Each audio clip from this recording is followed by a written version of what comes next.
In this video, we're going to show you how to install the four-wheel drive hub solenoid on your Ford F-150 located on the firewall of the vehicle.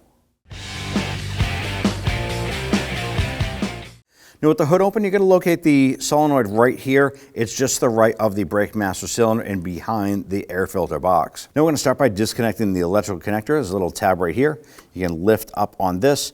If you want to, you can use a pocket screwdriver to assist you with that.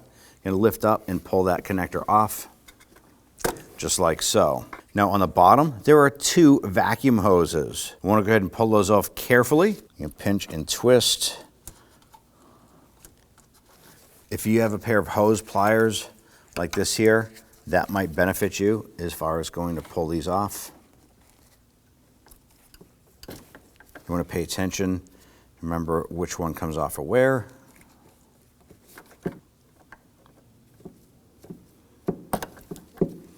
Okay, now that we have those off, we're going to use our pocket screwdriver.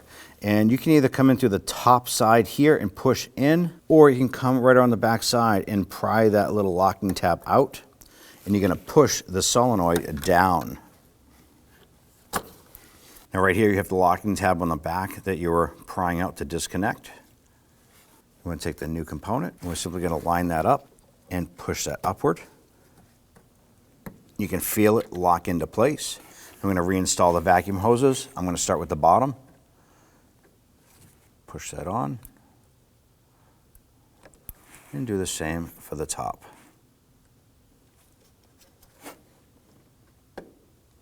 Install the harness. Simply line that up and push it on.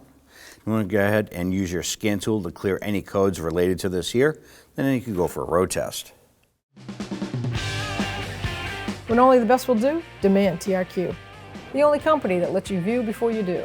TRQ is committed to offering the highest quality aftermarket auto parts that are engineered for peace of mind. Thanks for using and viewing with TRQ.